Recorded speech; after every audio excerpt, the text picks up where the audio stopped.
Hey guys, welcome back. Today we're going to be talking about gravity, which is one of my favorite forces to talk about. From the very beginning of the class, we've been talking about gravity and using it as an example of a force that we can all relate to. One of the things that we said early on in the class was that gravity on Earth is a relative constant. Turns out that that's not so, that it's not a constant. It's fairly close to constant out to a certain number of significant figures. But it turns out in the details of things, it's not a constant. The force of gravity that exists between the moon and the earth is very different than the force of gravity that exists between, say, you or a bowling ball or a truck and the earth, right? By comparison with the moon, the truck, a bowling ball, and you are insignificant.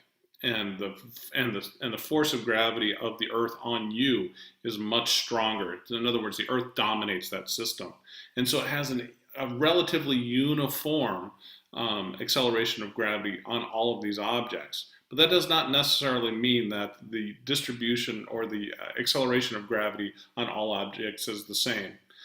Even though we said that early on in the class, it turns out to not be so. All right, so let's go ahead and describe what gravity really is, one of the most interesting and fascinating of all the forces. So what Newton discovered wasn't necessarily gravity. What he discovered is that it was universal. All right, so this something called the Newtonian Synthesis would come from this. So the legend, of course, of Newton, this would be Newton sitting underneath an apple tree, seeing the apple fall, that Newton, sitting under the apple tree, realizes that the Earth's pull on an apple extends also to the pull on the moon. So he sees this and he says, oh, wow, that's up in space. I wonder if the Earth is pulling on it the same as it's pulling on this apple. Now, if you remember, in Aristotle's time, motion of planets and stars was considered natural. Not governed by the same laws as objects on Earth. In other words, the moon and the stars would move in these orbits or these circles, usually perfect circles with sometimes the idea or ellipses or arcs. But gravity basically would work in the sense of straight down on Earth. And so Earth was a special case of how gravity behaved. Things would fall straight down. The things that govern motion in the stars were circular. Newton recognized that a force directed towards the sun must act on planets, right? This was his third law, right? For every action, there's an equal and opposite reaction. And that this is similar to force that Earth exerts on an apple that falls towards it. And that gives rise to the Newtonian synthesis, which is the same set of laws applied to both celestial and terrestrial objects. In other words, there's nothing special about the Earth, that it's governed by a whole new set of laws that don't exist outside of the Earth. It's the same stuff that's governing what's going on in space is also governing what's here on Earth. So here's another image of Newton looking at this apple falling, and the idea is supposed to come to him while he's doing this. That's the legend anyway. All right, so the law of universal gravitation says that everything pulls on everything else. There's a gravitational attraction of all things that are material, all matter, to other things that are matter. So every body attracts every other body with a force that is directly proportional to the product, that means multiplication, of their masses. So if you take the mass of one and multiply it by the mass of the other, it's proportional to that mass, to the product of that mass, and inversely proportional to the square of the distance separating them. So we can see that we have two objects here. Here's a spaceship and here's the Earth. And as the spaceship is moving away from the Earth, they're attracted to one another. The Earth actually exerts a force on the spaceship, the gravitational force, but the spaceship also exerts a gravitational force on the Earth. So the spaceship is actually pulling on the Earth. All right? But that force is decreasing by the square of the distance. In other words, as the spaceship goes away, the force goes down very rapidly. We'll demonstrate that here in the upcoming couple of slides. So in equation form, it looks something like this, that force is proportional to m1 times m2. These are the two masses of the two objects, divided by the r squared, or the radius between these two objects. Or sometimes you can think of it as the distance, right? It's the same thing, it turns out. once again, where m is the mass of the objects and r is the distance or radius between their centers. Notice this is important. The centers are what we have to keep in mind. So examples include the greater the masses between m1 and m2 of two bodies, the greater the force of the attraction between them. So this makes sense, right? You have two large things, they're going to be attracted more strongly to one another. The greater the distance of the separation r, the weaker the force of attraction. So you can take those two objects, and as you separate them and increase r, or the distance, obviously the weaker that the force gets, the further you pull them apart from one another. All right, so that gives rise to our ability to go from saying that they're related or proportional to, we can actually come up with an equation. All right. And one of the things that we have to come up with in order to do this is these things called constants. So you have to insert a constant in there, and you just put the constant right in front. So force equals this constant called the gravitational constant, which is a big letter G, times m1, m2 over r squared. So this makes it an actual equation. All right. Just a side note as we're going, gravity is the weakest of four known fundamental forces. By the end of the class series, of this whole series of lectures that we're doing, you'll actually have a very good understanding of what these four known fundamental forces are. Anyways, back to G, the universal gravitational constant. So the universal gravitational constant is this number here, 6.67 times 10 to the negative 11th. And it's got these interesting units of newtons times meters squared divided by kilograms squared. And once the value of G was known, which they figured out in the 1800s to fairly good precision, the mass of the Earth was calculated. And it turns out it's 6 times 10 to the 24th kilograms. This is a huge number. But they had no way of knowing what the mass of the Earth was. And it turns out that you can use this relationship between any two objects and use it to figure out the mass of something that is unknown. If you have a known mass and you know the force, you can figure out the unknown mass. And so you can do this with, say, a 1 kilogram mass and use that to back calculate the mass of the Earth. And we'll actually do a practice problem where we do essentially this. Where we calculate the acceleration due to gravity using the mass of the Earth, but it's the same type of arithmetic. All right, so we were talking about the square of the distance. Let's talk about these things, and you're going to see in physics and in nature, this thing called the inverse square law will come up a lot. So gravity and distance, the inverse square law. So the inverse square law relates the intensity of an effect to the inverse square of the distance from the cause. So in this case, imagine a can of paint. So the can of paint says that, you spray out a cone of paint and it sprays out all over the place in this cone as they have drawn here. And when you're 1 unit of distance out, you get the paint to be 1 layer thick. But when you go out twice the distance, it doesn't cover twice the area. It turns out it covers 4 times the area. But it does so at an expense of 1/4 the size of the layer of the thickness. So in other words, it spreads it thinner, but over a wider area. But it doesn't just double it, right? It doesn't go 1 area unit to 2 area units. It goes 1 to 4. So what does that mean this is going to do? Well, this is going to go to over 3 area units. It's going to go, over 3 units of distance, it's going to go to 9 area units, right? So 3 squared. 1, 2, 3, 4, 5, 6, 7, 8, 9. And that would mean that we're going to be at 1/9 of a layer thick. So you can see that it's very rapidly getting very thin or very weak, but it's covering a larger area. It's spraying over a larger area. And then, so the prediction we can make here is we're now 4 units of distance. That would suggest that we're 4 squared area units, or 16, and the layer thickness would be 1/16 of a layer thick.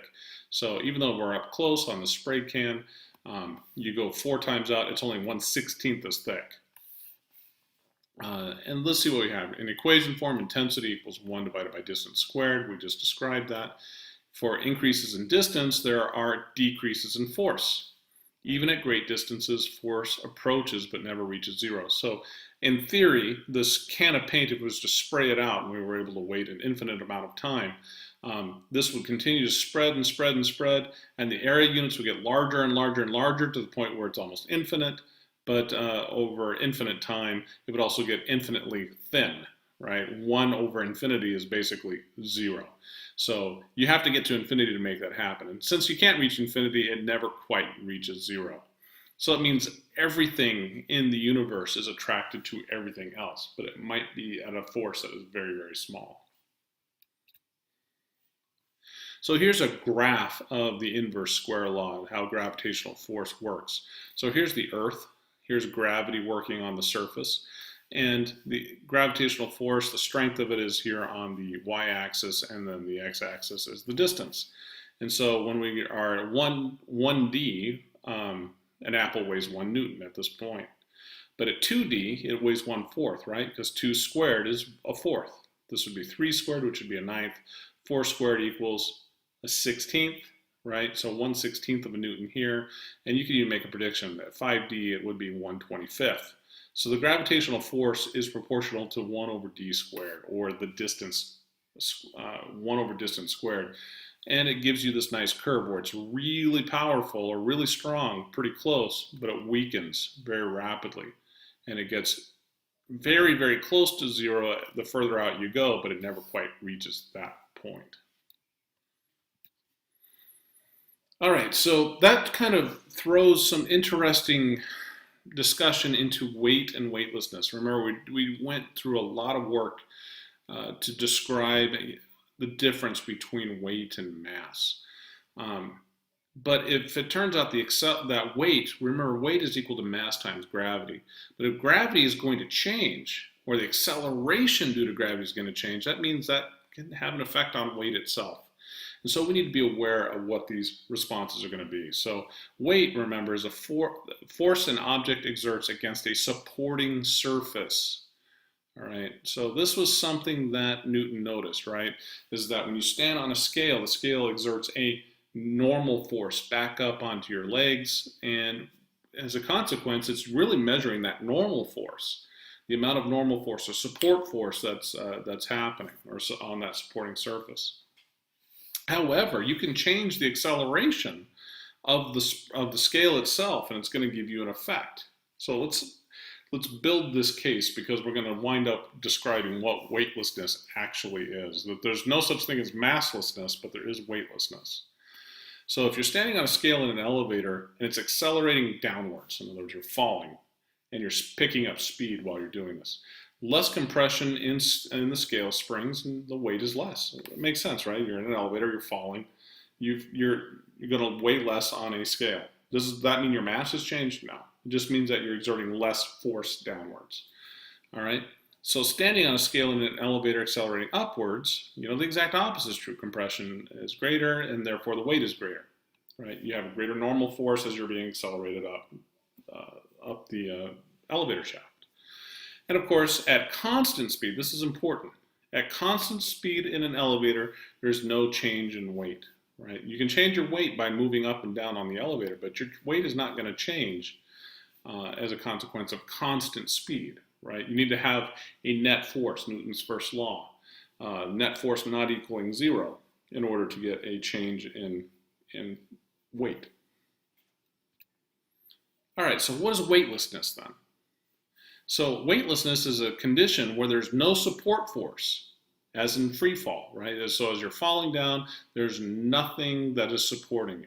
So an example in this case would be an astronaut in orbit are without support forces and are in a continual state of weightlessness, right? There's nothing supporting them upwards. And as a consequence, they have no weight, right? No support force means no weight. Does that mean the mass is gone? No, mass is still there, but there is weightlessness.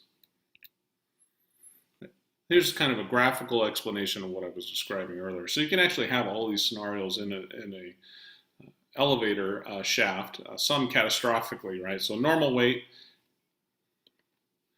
is exhibited over here.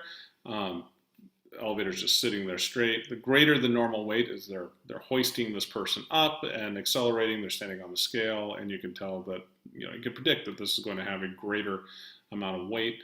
Less than normal weight, going to be falling. Mass hasn't changed, right? It's still the same person. Now, if you want 0 weight, you cut this cable and you begin floating in here, right? You actually have zero weight at that point because you have no support. There's nothing supporting you. There's no normal force on which the scale can act upon. And as a consequence, you have a zero weight. But your mass is still the same. All right. Another way to kind of demonstrate the relationship of masses, especially large masses, is to look at ocean tides. So the Earth and the Moon, it turns out, have this very tight relationship that can be seen in the way that the tides are affected on the Earth. So the difference between ocean levels at different times of the days are called tides. We've all seen these at different times by going down to the beach. You get a low tide and a high tide. If you want to go and look at tide pools, you always go during low tide, and so on and so forth. There are typically 2 high tides and 2 low tides each day. Not all over the world, and sometimes you get mixes of them, but in a perfect world, you would get 2 highs and 2 lows. It doesn't exactly work out that way because we have an ocean that is only covering 70% of the Earth, not the entire thing. All right, so what does that have to do with gravity? Well, here's the moon, and actually the real moon is actually further out than this. This is way too close for how the actual moon is. If this was to scale, it would be about 5 or 6 computer screens away. But anyway, this neither here nor there. So here's the Earth, here's the moon, and notice that the moon has gravity on it. So there's going to be a gravitational pull of the moon on the Earth, and that's going to have an effect on its ocean, right? The Earth has an ocean that is also gravitationally attracted to the moon as well, not just the Earth. Now, the moon is not strong enough to strip the ocean off, but it is going to tug on it, all right? So unequal tugs on Earth's oceans causes a stretching effect that produces a pair of ocean bulges. So there's a bulge here and there's a bulge here. Now this bulge over here is not accurately drawn, but it's very difficult to find good images of this. This is one of the more misunderstood bulges. If you pull over here, you're going to get basically a centrifugal type effect on the opposite side because they're both orbiting around a center of mass, which is located about right here. But that's neither here nor there. Just be aware that there are 2 bulges, one here and one over here. And because the 2 bulges are on opposite sides, high tides occur about every 12 hours. All right. So these things can get a little more complicated though, right? So we can see the obviousness of the moon pulling on the Earth and the Earth pulling on the moon. And if we actually look at the tidal bulges, we'll realize they're actually orbiting around a center of mass in this really interesting way. It's kind of beyond the scope of what I want to talk about in this lecture, but just kind of put that in the back of your mind. So during the new moon or full moon, the effects of moon and sun add up, causing most pronounced spring tides. Pronounced meaning really high, really obvious. So it turns out that not only is the moon influencing the tides, but the sun at a much greater distance, but the sun also being more massive, also is exerting tremendous influence on the tides on Earth. And so when we have them all lined up, whether it be the moon in this condition would be in a full moon, if it's on this side it would be a new moon, would be in a line with the sun, okay? When the moon is halfway, we call it a half moon, between a new and full moon. So here would be halfway, right? These would be the half moon positions. Notice it's at 90 degrees.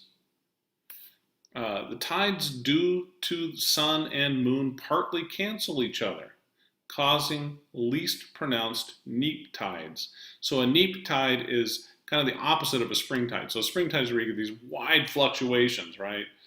Because the sun and the moon are both pulling on the oceans and causing these massive increases and decreases. Neap tide is where there's partial cancellation. So the moon is going to be pulling in this direction and this direction, but the sun's pulling it at 90 degrees.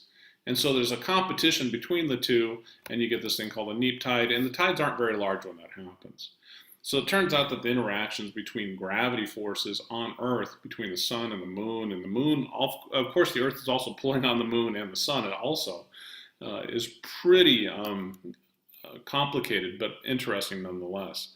So we can see that not only are the tides influenced by gravity through this little experimental process, but that the Earth is being strongly influenced by these bodies as well from very large distances, which leads us to this concept of a gravitational field. So notice that the interaction between the Earth and the Moon is action at a distance. And the Earth and the Moon aren't actually touching each other. So how do they interact without touching? How do they feel each other in time and space?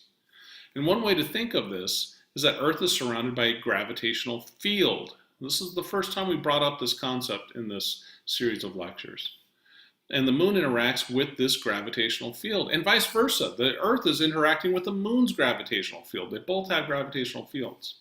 So a gravitational field is an alteration of space around Earth, or any object with mass. So anything from all the way down to an electron, all the way up to a supermassive black hole, all have gravitational fields. A gravitational field is an example of a force field. Another example would be a magnetic field. A magnetic field is slightly different in its nature than gravity, but we'll come to that when we deal with electronics and magnetism. So this would be a very simple gravitational field for Earth. You'll notice that all these arrows are coming in, and notice that if we were to continue drawing them, they'd all go to the center, right? They'd all go straight through the middle of the planet. And hopefully I can demonstrate this with my stylus here. So fields are represented by field lines radiating into the object, in this case the Earth, but it could be any object. This is happening even with you. It's happening with your computer. It's happening with, I'm sitting here with a glass of water in my hand. It has gravitational field lines going in towards it as well. Everything that has matter, or that has mass, does this. Okay, the inward direction of arrows indicates that the force is always attractive to Earth. So gravity is kind of neat in that it's always an attractive force. We will find that not all forces are attractive. Some are repulsive. Magnets do this, and certain types of electromagnetic interactions do this. But gravity is always one direction. They call that a monopole, by the way. But put that in, like I said, put that in the back of your head, and we'll come back up with that when we talk about electronics and magnetism later on. The crowding of arrows closer to Earth indicates that the magnitude of the force is larger closer to the Earth. So the more field lines you intercept is indicative of the strength of that field on you. So if you're right here near the Earth, for example, let's say you're covering this area here, you cover 3 field lines. But if you move out that same area out here, you might only cover 2. So as a consequence, the more field lines you cover, the stronger the force, all right? And this is kind of a graphical way of doing this. So how does the gravitational field behave not only outside the planet, but inside the planet? Well, we already know the inverse square law. We know what it's doing on the outside, right? That it has this curve that goes what we would describe as asymptotically towards 0. In other words, it would get closer and closer and closer to 0 without ever actually reaching 0. So the distance can be infinite before we actually finally reach it. Because distance can never be infinite, we never get to it. So gravity pulls on all things all over the universe because we can never reach 0. However, inside a planet, we can get a net force of 0 at the center. It shouldn't say decreases to 0. It's a net force of 0. And why? Because pull from the mass of Earth below you is partly balanced by what is above you. So when you're down here, as you're falling through the Earth, and we'll show another schematic here. If you were at this position here, you would be pulled downwards by this mass here, but you're also being pulled up by this mass. So while you're here, you're being pulled by everything down below here, but you're also up here.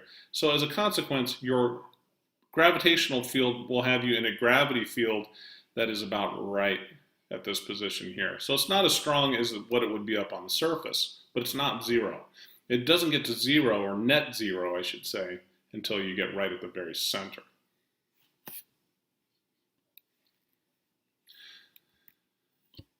So let's ask a question. I think some of us have asked ourselves this questions as kids, and let's go ahead and answer it actually. So suppose you dig a hole through Earth to the other side and jump through it. So here's our Earth, and here's our hole, and you're jumped off, right? And as you fall, your acceleration toward the center will go on decreasing. So at the surface, your gravitational pull, the acceleration due to gravity, is going to be g. But right at this position, 1/4 of the way across the Earth, it's already down to g halves. So you're not accelerating at the same rate that you were at the surface. You're now accelerating at g halves. When you're at the center of the Earth, your acceleration will be 0. In other words, you will stop speeding up. And as you pass it, you're actually going to start slowing down, right? You're going to start slowing down at g halves. And by the time you get to this point here, your deceleration is going to be equal to g. So you're literally going to be jumping out, accelerating and then slowing down, and then stopping, turning around, and then oscillating back. And you'll just sit there and do this all day long, every day.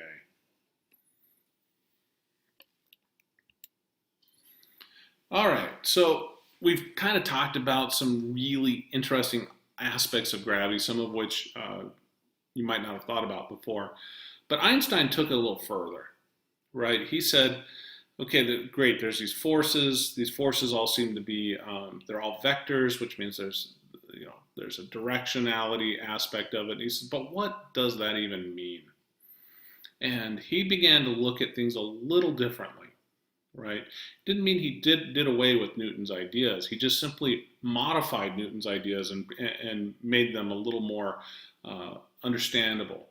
And the main reason why was because when we looked at a lot of the planets, it turned out that we could use Newtonian physics, we could use Newtonian ideas of gravitation, and be able to explain all the planets' orbits except for one.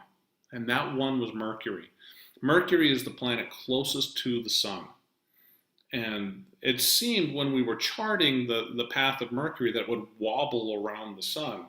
And it shouldn't wobble. Things like that shouldn't do that.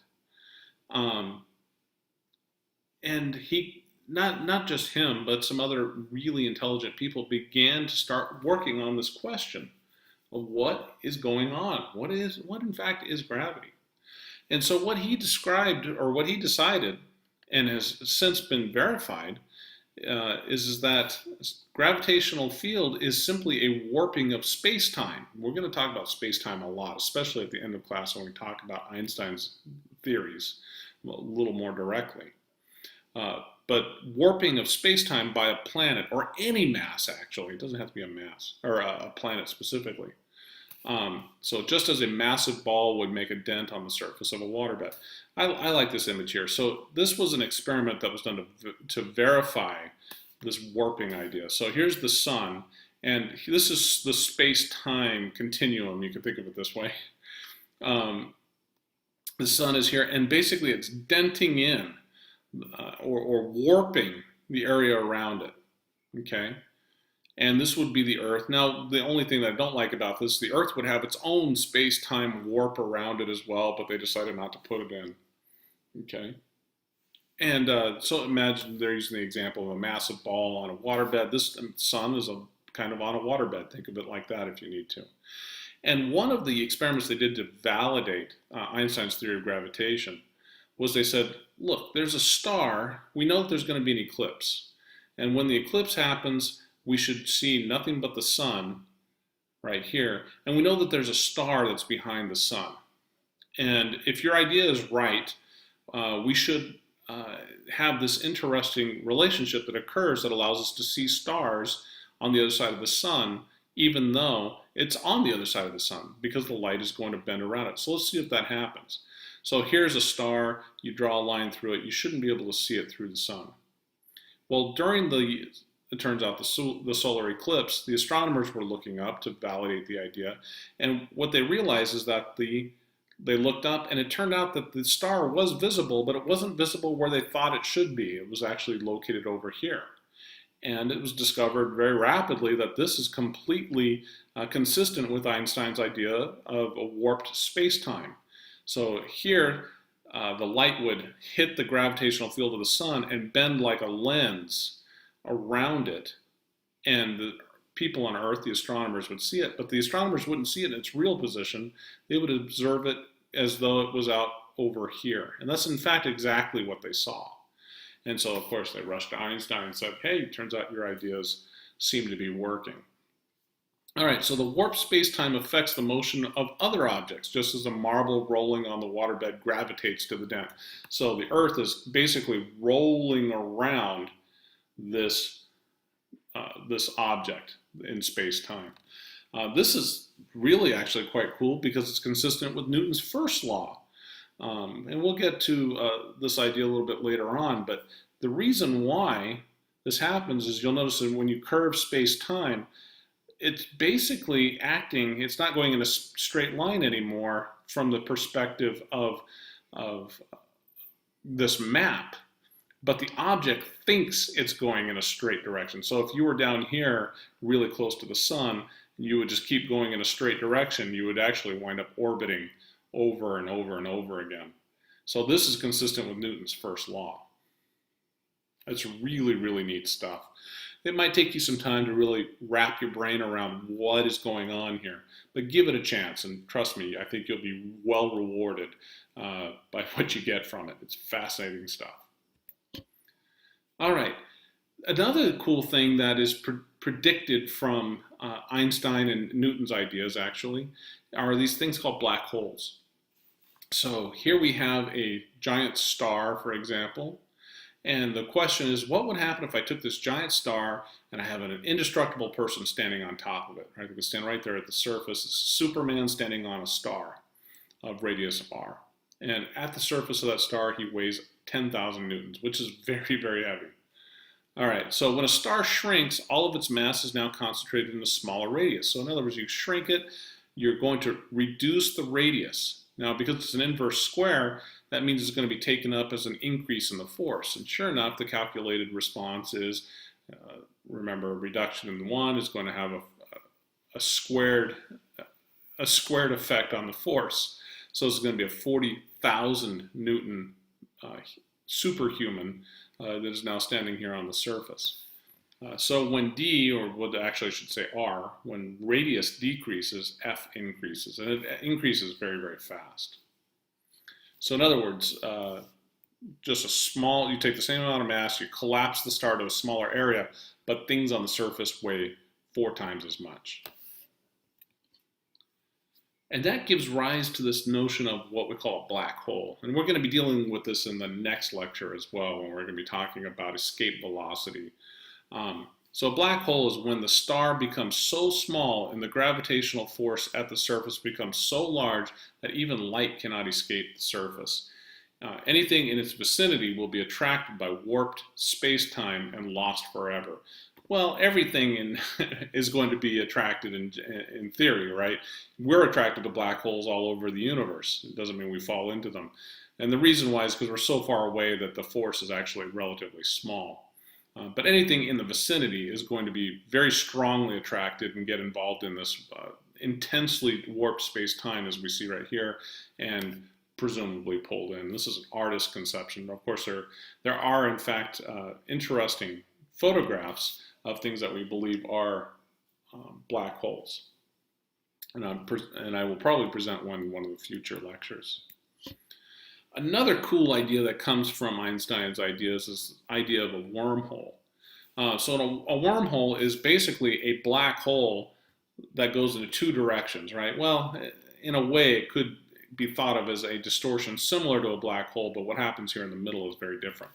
So instead of collapsing towards an infinitely dense point, as we see in a black hole, the wormhole opens out again in some other part of the universe or different universe. But what's really important is this is very theoretical.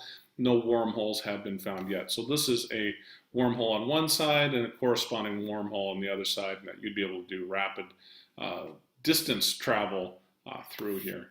Most importantly, some really intelligent scientists, most notably Stephen Hawking, has come out recently and said that he does not necessarily believe that wormholes are real phenomena. In theory, they seem like they should exist, but he's not actually finding any valid evidence for their existence. All right, but that doesn't mean that there isn't a lot more to be done on this. Stephen Hawking has done a lot of other fascinating work and pushed the boundaries of astrophysics to its limits. So it's possible that when you're out that far that you can get a little jaded after spending a lifetime trying to prove the existence of something and not finding it. But that doesn't mean that they don't exist or that they do. It just means there's more work to be done. All right? And so that leads us to kind of the whole universal gravitation idea. Let's go ahead and sum this up. Most importantly, everything attracts everything else. You are, no matter where you are in the world, you're attracted to me. You're attracted to this computer that I'm recording. You're attracted to the air that I'm breathing. Everything, no matter where you are. And likewise, through a gravitational field, I'm attracted to you. The reason why we're not being pulled to one another, though, is because the Earth is far more strongly attracted to all of us, and that anchors us through frictional forces to where we are, or gravitational forces, and we don't slide around on it because of friction. That's what I intend to say.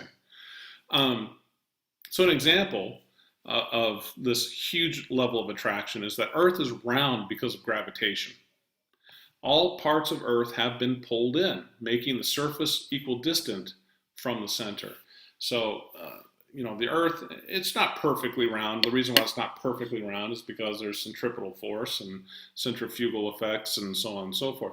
But, anything that's going to be relatively large is going to be able to pull everything in, trying to make it into a nice sphere. It's got lots of gravitational force. And of course, this explains why asteroids, despite the fact that they're large, they're not so large that they have massive gravity fields. And those gravity fields aren't sufficient to be able to turn them into nice spherical things. So relatively small things like asteroids will still actually be these lumps of rock because there's not enough gravity to make it happen. All right, and that we kind of should finish on this little note here. Let's say to finish the lecture part of this. We'll do some practice problems here in a moment.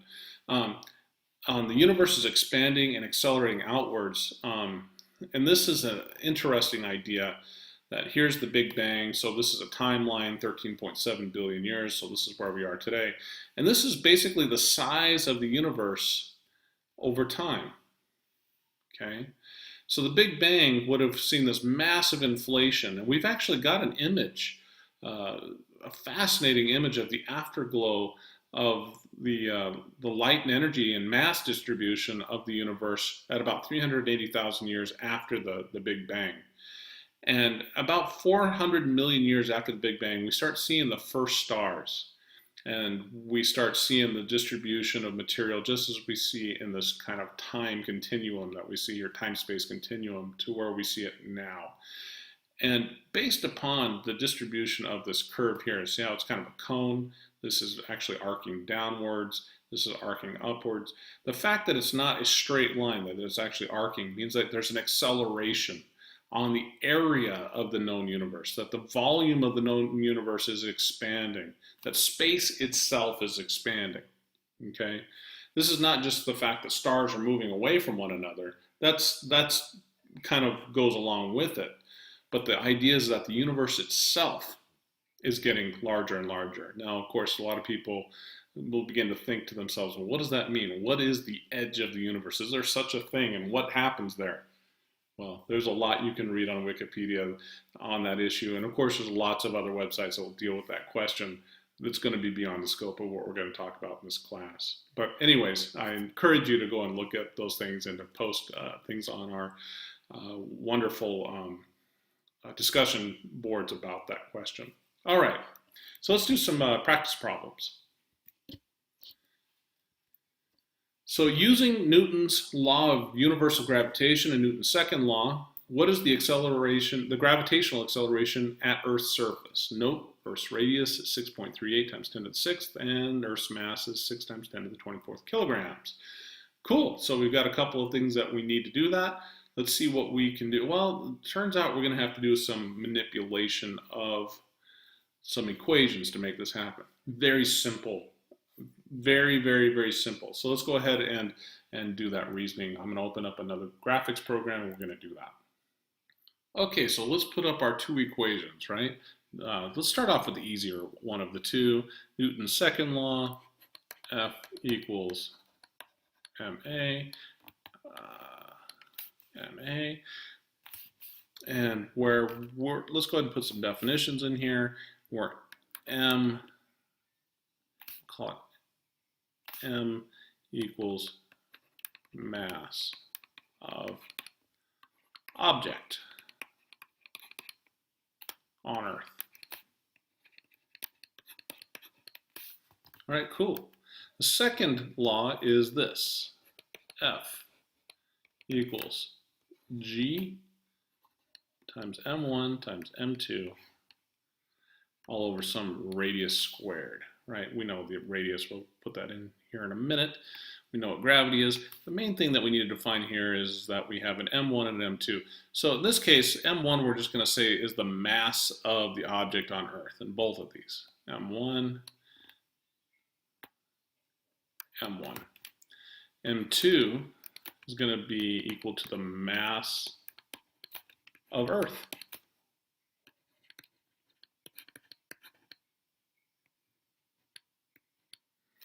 Mass of Earth.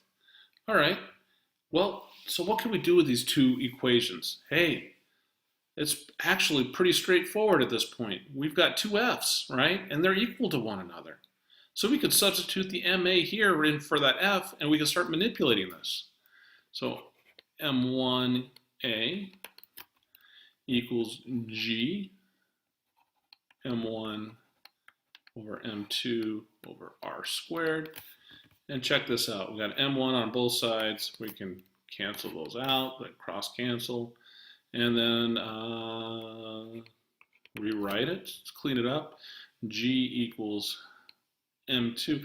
But M2, it turns out, and a lot of physicists don't like to always call it ME for M Earth or anything like that. You usually just put a giant capital M. And that's the mass of the Earth.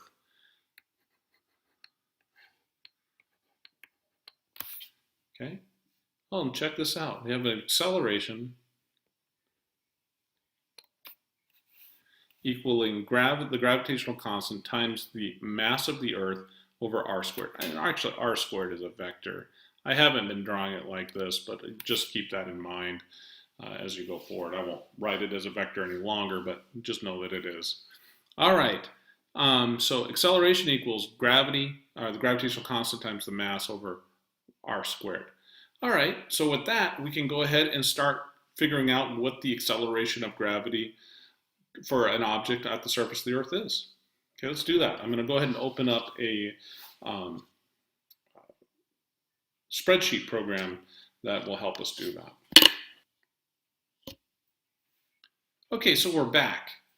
And you'll notice in here, I've put this right here is the equation that I've derived. I've imported this into my program here just so that I know that it's there. It's acceleration equals gravitational constant times the mass of the Earth over the radius squared of the Earth.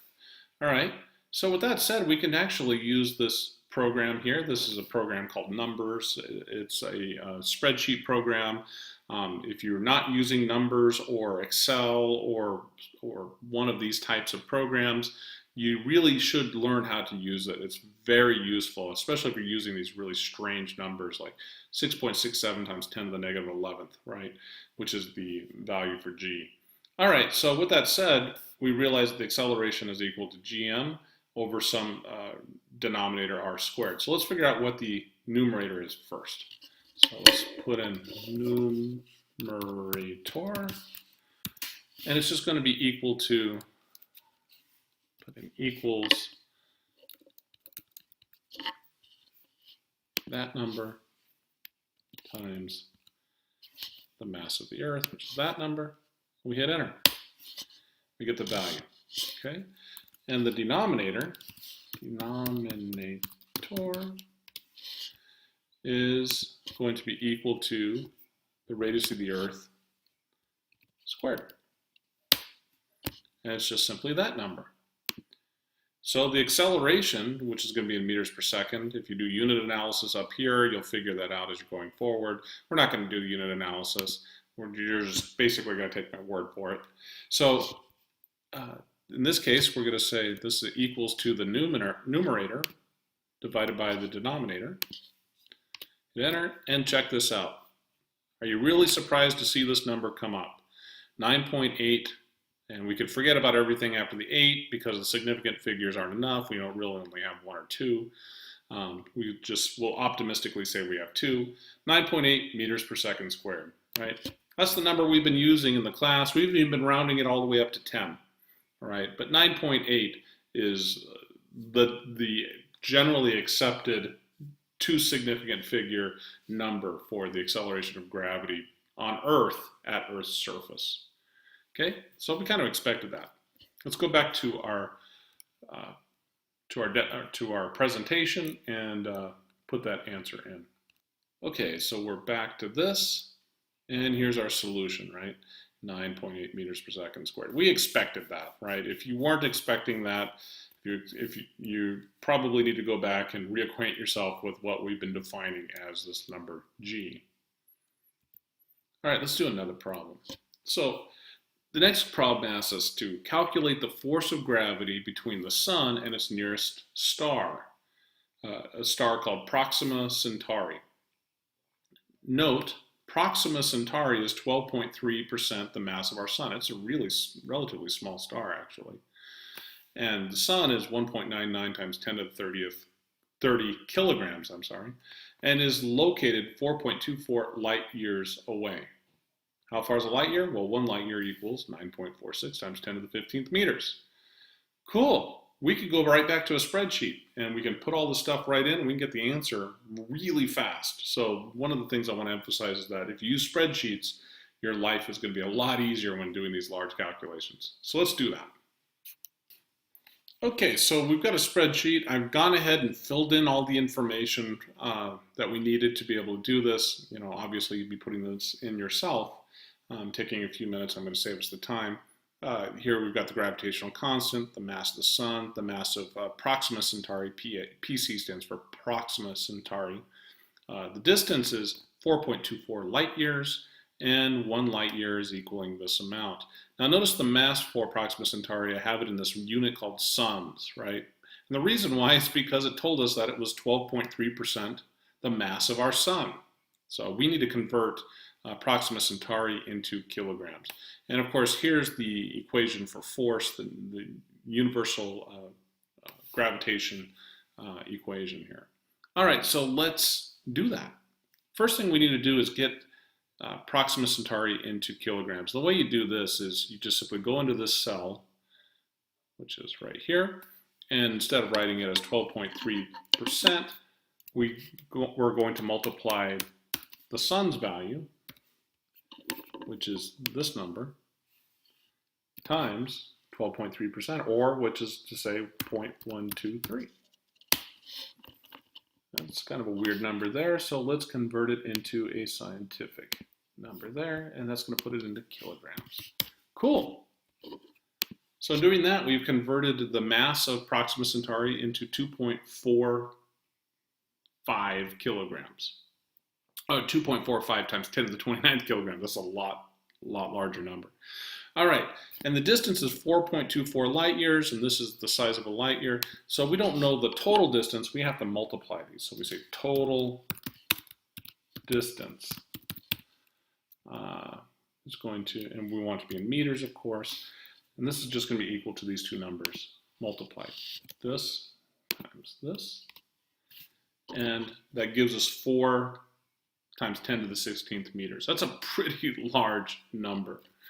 All right, now it's a simple plug and chug, right?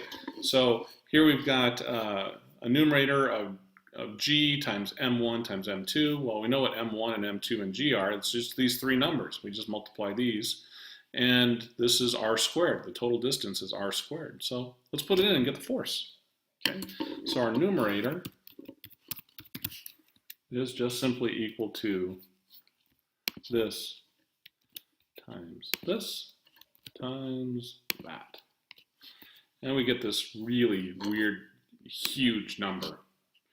We're going to divide it by a denominator, which is just simply equal to, the denominator is the distance, total distance squared. So we get that.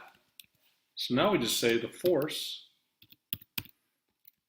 which of course is going to be in newtons, is just equal to that divided by that, Check it out, 2.02 times 10 to the 16th newtons. Right? That's not an insignificant force. It's a pretty good force. It's not as heavy as it's not heavy enough to really have a huge influence on the sun, but it does have an influence. And trust me, if you were being pulled by that kind of mass or that kind of weight, you'd feel it. You'd definitely detect that acceleration. All right, let's go ahead and put that into our presentation. We'll just keep note of that while we go on to the third problem, because we're going to do a comparison. Okay, so our solution is going to be put in right here, 2.02 times 10 to the 16th newtons. Fairly large number. You definitely would be aware of that. Okay. Now let's do a comparison though. Let's now calculate the force of gravity between the sun and the planet Jupiter. Remember, Jupiter is just right here in our own solar system. Jupiter is the biggest planet in our solar system. Matter of fact, Jupiter has more mass than all the other planets put together, including Saturn, which is quite large. Now, here's some information. Note, Jupiter has a mass of 1.98 times 10 to the 27th kilogram. That's pretty large. And has an average orbital radius of 778 million kilometers. It's pretty far out. It's way out there, okay? But we can still calculate it. Still definitely there's a force there that we can calculate. Two large masses. Let's do that calculation. Let's go back to our spreadsheet, and we can do that. All right, so we're back to our spreadsheet. This time I filled in everything with all the parameters for Jupiter, okay? Jupiter is cool stuff. The only thing that we need to be aware of is that we got this thing in kilometers as opposed to meters. But for the most part, we've got everything in. We just got to convert this into meters. So let's change our distance here. Distance in meters is going to be equal to this number times, of course, there's 1,000 meters in a kilometer, times 1,000. That gives us our distance in meters. Awesome. So once again, we've got our forces, or our masses, the mass of the Earth, the mass of Jupiter, and the gravity. So it's 1, 2, 3. Just multiply these three numbers together and divide it by the square of this distance. All right, so let's do the numerator first.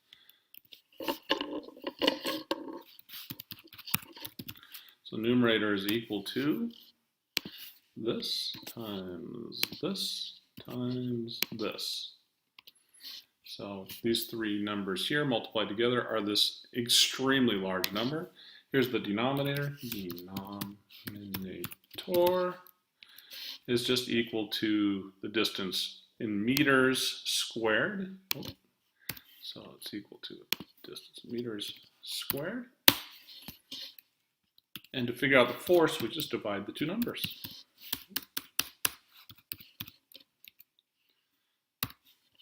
And that's going to be this number divided by this number. 4.34 times 10 to the 23rd. Of course, this would be in newtons, right? So that's a much larger force than we were seeing with Proxima Centauri. Let's actually look at that really quick. Okay, so let's put that number in here. 4.34 times 10 to the 23rd newtons. And this was what we got for Proxima Centauri, 10 to the 16th. 10 to the 16th is nothing to sneeze at. But this is a very, very strong force. It's immensely strong. Okay? So what is the comparison? How do we compare them? Well, we can take this number and divide it by that number, and we get this interesting fact that comes out of this. Jupiter's pull on the sun is 22 million times stronger than Proxima Centauri's. Okay? The distance plays all the role in this, right? This is despite the fact that Jupiter is smaller, it's actually considerably smaller in terms of mass than Proxima Centauri. That huge distance, that 4.24 light years of distance, makes the force a lot smaller. So Jupiter has a considerably greater pull on the sun than Proxima Centauri does. Okay, I think that's just fascinating. All right, with that said, two useful formulas. This one here, force is equal to the gravitational constant times the two masses over r squared. And then, of course, we derived this one in our practice problems, where the acceleration of gravity on any surface is equal to the gravitational constant times the mass of that object over the radius of, in other words, the distance from the center of mass to the surface of that planet. You can figure out the acceleration of gravity on any planet in this way. All right? Neat stuff. So if you have any questions, as always, send me an email. I'm happy to help any way I can. Best of luck.